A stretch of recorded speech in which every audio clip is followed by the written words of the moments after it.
Calendar রোজ কিন্তু তারিখ বদলায়, তবে এমন একটা দিন আসে তখন ক্যালেন্ডারকেও বদলে দেয়। তাই বলি যে তুমি এখন যে খারাপ পরিস্থিতি আছো তুমি তার জন্য দুঃখ করো না, ধৈর্য ধরো। এমন একদিন সময় আসবে তোমাকে পুরো বদলে দেবে। ক্যালেন্ডার রোজ কিন্তু তারিখ বদলায়, তবে এমন একটা দিন আসে তখন ক্যালেন্ডারকেও বদলে দেয়।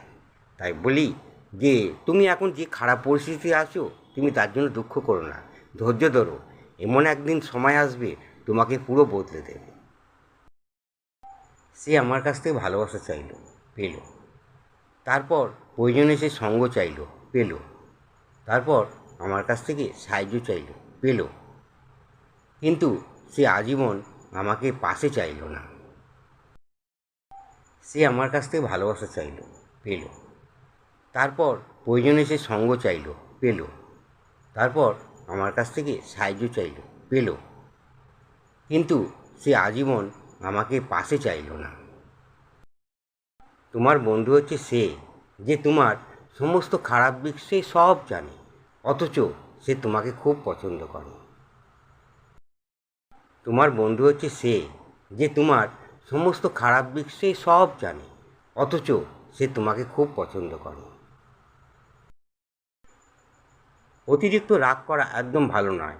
রাগ মানুষের মনুষ্যত্ব ও ব্যক্তিত্ব ধ্বংস করে দেয়। অতিরিক্ত রাগ করা একদম ভালো নয়। রাগ মানুষের মনুষ্যত্ব ও ব্যক্তিত্ব ধ্বংস করে দেয়। যেটা তোমার কাছে খুব অবহেলা মনে হয় অন্যের কাছে, সেটা কিন্তু খুব দরকারি। তা ভাত হোক বা প্রেম, মানুষ কিন্তু দুটোর জন্যই ভিখারি। যেটা তোমার কাছে খুব অবহেলা মনে হয় অন্যের কাছে, সেটা কিন্তু খুব দরকারি। তা ভাত হোক বা প্রেম, মানুষ কিন্তু দুটোর জন্যই ভিখারি। রাজা যখন কোনো কারণে হঠাৎ যদি গরিব হয়ে যায়, কিন্তু তার মনটা কিন্তু ঠিক রাজার মতনই থাকে। কিন্তু কোনো ছোটো লোক কোনো কারণে যদি একবার বড়লোক হয়ে যায়, তার মনটা কিন্তু সে বড়লোকের মতো থাকে না, মনটা তার ছোটো লোকের মতোই থাকে। রাজা যখন কোনো কারণে হঠাৎ যদি গরিব হয়ে যায়, কিন্তু তার মনটা কিন্তু ঠিক রাজার মতনই থাকে। কিন্তু কোনো ছোটো লোক কোনো কারণে যদি একবার বড়লোক হয়ে যায়, তার মনটা কিন্তু সে বড়লোকের মতো থাকে না, মনটা তার ছোটো লোকের মতোই থাকে।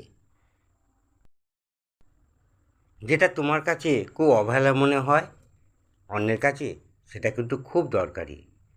তা ভাত হোক বা প্রেম, মানুষ কিন্তু দুটোর জন্যই ভিখারি। কোনো মানুষ যখন কোনো সুন্দর কোনো প্রেমে পড়ে, তখন সে 1000 বছর বাঁচতে চায়।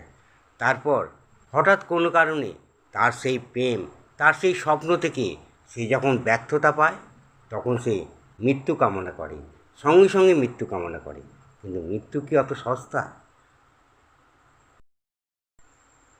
কিছু মানুষের কথার ধরন এরম হয়, না চাইলেও চোখ দিয়ে আপনাতেই জল চলে আসে। আমাদের জীবনযুদ্ধের লড়াইটা প্রিয়জনদের সাথেই হয়ে থাকে, শত্রুদের সাথে নয়। কাউকে জীবন থেকে সরিয়ে দেওয়ার প্রথম লক্ষণ হলো তার সাথে কথা না বলা। কাউকে জীবন থেকে সরিয়ে দেওয়ার দ্বিতীয় লক্ষণ হলো আমি ব্যস্ত আছি, পরে কথা বলবো।